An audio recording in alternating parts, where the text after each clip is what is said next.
Howdy students, this is going to be video part 2 of lesson 1, but we're going to cover chapter 15.2, which is about buffered solutions. So we're going to go ahead and jump on in here. A buffered solution is a solution that really doesn't want to change the pH values when either hydrogen or hydroxide ions are added. A buffer solution usually consists of some sort of weak acid and also its conjugated base. So it's going to be its salt or a weak base. So if we're looking here at the picture, we have a combination of HA, but we're also going to have, in relatively equal amounts, the same amount of A minus, which is conjugate base in solutions. So let's look and see how this will, in fact, resist changes in pH values. Let's look first at the acetic acid acetate buffer system. What we see is we have a weak acid and its conjugate base. We don't have amounts, so we're going to assume that there are relatively equal amounts. What if we were to add a strong acid to this buffer solution, this system that contains both components? Well, what we know is that from a strong acid, its major component is H plus. So what you have to realize is that H plus has one of two directions to go. It can either try to join this compound or this compound. And what we know about ions is that H plus is going to choose this route. So we're going to use the conjugate base part of this buffer system. When we write out the reaction, we form the weak acid HC2H3O2. And that consumes the hydrogen that was free in solution. So now this H plus is bound up within this acetic acid weak acid molecule. And so, because there's no free H plus ions floating around in solution, the pH does not change, or it will change very little. So let's look at, what if we were to add a strong base? And remember, this major component here of a strong base is the hydroxide ion, OH minus. Well, you can already kind of see that the OH is going to go after the weak acid, deprotonate the acetic acid, take one of the hydrogens to form water. And now, instead of having hydroxide ions in concentrations, which would increase the pH, we have no hydroxide ions floating around in solution, which will not have any change on the pH, or very little change. So this is how the buffer solution works. It consumes what would normally change the pH so that it doesn't actually change. Right now, I'd like you to actually pause the video, and I'd like you to see if you can write the reactions for a strong acid addition or a strong base addition to the ammonium buffer system.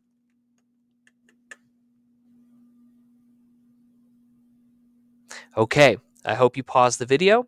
So let's take a look. If we add a strong acid, H+, ammonia is going to combine with the H+ to form ammonium, which will resist the change in pH. If we add a strong base, which would be the addition of hydroxide, the ammonium, NH4+, would deprotonate, add a hydrogen to the hydroxide, forming water and ammonia, and no change in pH. So let's graphically look at what happens when we add acid or base to a buffer system. So as we can see, when hydrogen ions are added to a buffer, they react with the basic portion of the buffer. This will drive production of the weak acid portion of the system. So if we look right in the middle here, this is so perfect. We have equal amounts of both weak acid and conjugate base. So that's a really good buffer system when you start out with equal amounts. That way it can go up or down from the same amounts to begin with. So if we add H+, the conjugate base is going to decrease in value because it's going to consume the H+. If we add OH, the weak acid will be used to consume the hydroxide to form water, and you'll see that the concentration, or the amount, the ratio of HA to A minus goes down. So this is just a graphical analysis of what a buffer is doing.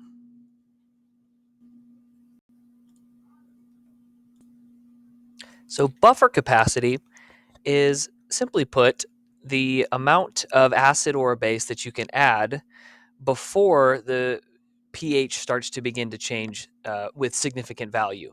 So, in order to have a large buffer capacity, a solution should, number one, be comprised of a weak acid conjugate base or weak base conjugate acid pairing. So that's the first thing that you need. The second thing that you need, so I'm just going to write this out to the side real quick. You need the HAA minus or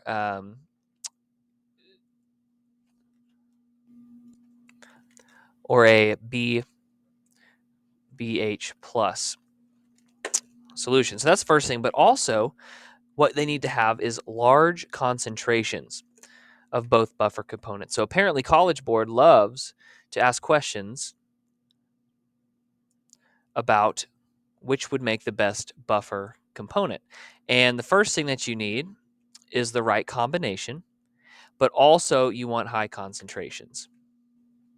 Because, of course, if you have more concentration, then you have a larger amount of capacity. A buffer should maintain a system at a desired pH. So if you're needing to achieve a certain pH, you should select and choose a buffer that will maintain that pH. To find what acids are best for a certain buffer, you should look at their Ka values. So a buffer with a pH of 4 can be obtained from an acid with a pKa of 4. So pKa of 4 would represent a hydrogen ion concentration of 1 times 10 to the negative 4. So if you need a certain pH or pKa value, then what you can do is simply look at the exponents and you can match them up. So for instance, if you need a pH buffer at 5, what you'll look for is a hydrogen ion concentration that has 10 to the negative fifth or is really close. So here are some hints for solving buffer problems. The first is going to be, shocker, writing out an equation for the dissociation of the acid or base into a Rice table. And I know we've done a million of these, but here we are again. Anytime we're looking at acids or bases, we're going to have to write a Rice table or anything that's in an equilibrium system. Number two, we're going to have to write in the initial concentrations of the acid or conjugate base. If there's any common ions, we will also have to add that value here. And we're going to have to put that into the I portion of the table. And then we're going to have to solve for X. There may be negligible X on top. There might be negligible X on bottom. We're going to assume negligible unless we have the 5%, we exceed the 5% rule, but we will be solving for X just like normal. And then we're going to have to solve and check our answer to see that it does, in fact, make sense logically. Did the pH shift? How much did it shift? Was it a good buffer system? All good questions. So let's go ahead and solve our example here. A solution of 0.120 molar in acetic acid and a 0.09 molar in sodium acetate. Calculate the H plus at equilibrium. The Ka of acetic acid is 1.8 times 10 to the negative fifth. So right away, I'm just going to go ahead and pick apart the problem. I've got one species, that is acetic acid, C2H3O2. And then I also have another solution, 0.09 molar in sodium acetate, NaC2H3O2. Okay, so what I see here is a common ion. The acetate ion is a common ion. They give us a Ka value. Let's go ahead and set up our Rice table. Here's our reaction that we're considering.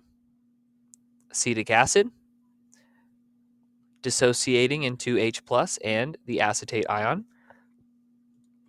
You don't have to write the reaction twice, but here it is. Let's go ahead and plug in our initial reaction concentrations. For the acetic acid is 0.120 molar. And just a reminder, Rice tables are always for concentrations. Unless you're using pressure, then that would be partial pressure. The initial concentration of the acetate ion will be the concentration of the salt. Sodium is a spectator. We have our normal minus x and plus x values. Equilibrium values, we're going to plug those in. Now, I will go ahead and highlight. We have a plus x on top, products over reactants, and both of these are going to be negligible. After that, we take out the negligible x's, we will cross multiply, and we will divide, and we get the H plus concentration, which is 2.4 times 10 to the negative fifth. We can take the negative log of the H plus concentration in order to get the pH of 4.62. Just a reminder, with the molarity of the H plus concentration, that will become the amount of sig figs in the decimal portion of the answer. Once a buffered solution is set up, the ions are going to be at equilibrium. However, when we start to make additions of common ions, it can shift equilibrium. So here are a few things to note. We want to determine the major species involved initially, and we will go through that as we see the problems. The second thing would be that if we are actually adding a base to an acid in any form, we actually have a chemical reaction happening. And if that's the case, I'm going to have you star this in your notes. We're going to have to set up what we call a BCA table. So this is going to be something new that we're learning here because we in fact have a chemical reaction occurring. This is going to allow us to show all the stoichiometry involved so that we can see what changes are actually being made to our system. Then we're going to find the molarity of the major species. We're going to use them inside a rice table. So what we're going to be doing is finding molarity so that we can plug it into the rice table. And then we're going to set up our equilibrium expression using the appropriate Ka or Kb value and solve. This is going to take some time and some practice, so don't get discouraged if you don't get it right away. Always come back, and we know you can get this down. Okay, example 3. Just a heads up, this is going to be quite a bit of writing, so feel free to pause the video anytime you'd like. Always come back if you need to. We're going to calculate the pH of the buffer system. Keywords in example 2. So we're taking information from example 2 on this one, just in case you get confused as to where numbers are coming from. When 100.0 milliliters of a 0.100 molar hydrochloric acid is added to 455 milliliters of solution. So what solution are they talking about? Okay, well, we had a buffer solution in example 2. So they're going to be pulling values from that. So the first thing we need to do is recognize that when we are adding an acid to a buffer solution, there's actually going to be a chemical reaction taking place. We're going to be consuming the H plus from the strong acid with the basic portion of our buffer system. So what we actually need to do here is go ahead and calculate the amount of moles. This is new. We're going to be using a BCA table here, so hang with me. We have to calculate the moles of H plus that's coming from the strong acid solution. So using our molarity equation, we're going to multiply liters by molarity in order to solve for moles of hydrogen. This is initially present. Now, I'm going to go ahead and throw these two up here. We need to figure out how many moles of our buffer system that we have in order to react with the addition of the H plus that's being added here. So we have from example 2, I'm going to go ahead and bracket this. This is from example 2. We end up getting a 0.0410 mole of acetate, and because the concentrations were different of the buffer, 0.0546 moles of acetic acid. So this is going to be new. We are going to add H plus to the basic portion of our buffer system. Remember, the base comes into play to consume the hydrogen to form the weak acid portion of the buffer system. So this is new. This is a BCA table. It almost looks like a rice table, but instead of concentrations, this is huge, we are only going to be putting moles into this. Rice tables use concentration. The BCA table uses moles. And another thing to note is that we have a forward-facing reaction arrow. Why? because this is an acid with base, conjugate base, problem. It's a reaction. So what we're going to do is plug in the moles before any changes are made, any reaction occurs. So initially, we're taking these values and plugging them in to the BCA table. Well, if I'm looking at these two in a chemical reaction, if we have two amounts of reactants, one of them is going to be limiting. So what we need to do is find the limiting reagent. Well, if we're looking at moles, we can simply look at the lower amount. And what we'll find is that hydrogen, in this case, is the limiting reactant. So our change will be as follows. All of the hydrogen will be used up, and that same change is going to be applied to the other reactant that is in excess, and we're going to be, in addition, 0.01 moles for product of acetic acid. So if we actually do the subtraction and the addition, afterwards, this is what we're going to have to work with as far as moles go.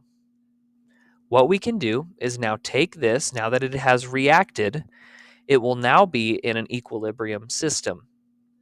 And because only acetate and acetic acid are left, we can actually go ahead and use a Ka expression, and we are going to use molarities.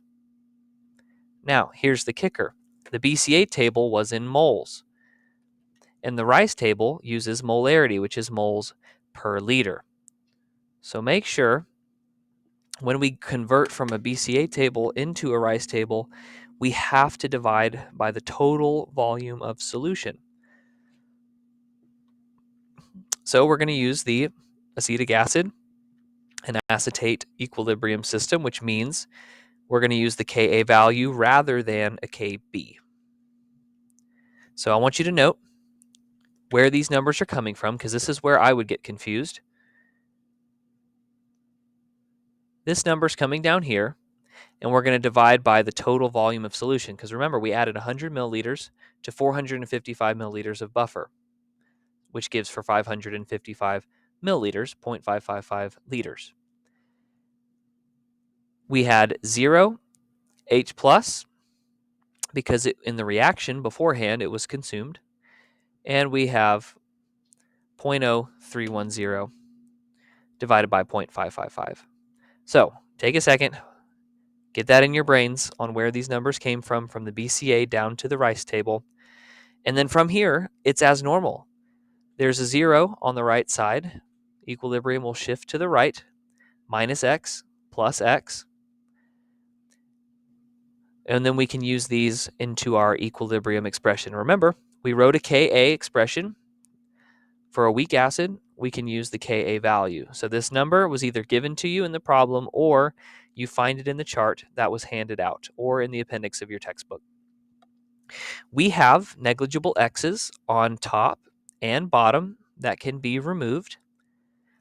And once we solve by cross multiplying and dividing, we will get the H plus concentration of 3.7 times 10 to the negative fifth. Use the negative log in order to find pH of 4.43. Now, step 5 of our hints for these kinds of problems says check the logic of your answer. So if we go back and we check, I'm going to write it up here. I have a little bit of room. If I check example 2, the pH was 4.62. So after the addition of HCl, yes, it did drop a little bit to 4.43, but is that change significant? No, and that's the point. The buffer took care of a huge change from a strong acid like hydrochloric acid and didn't change the pH very much.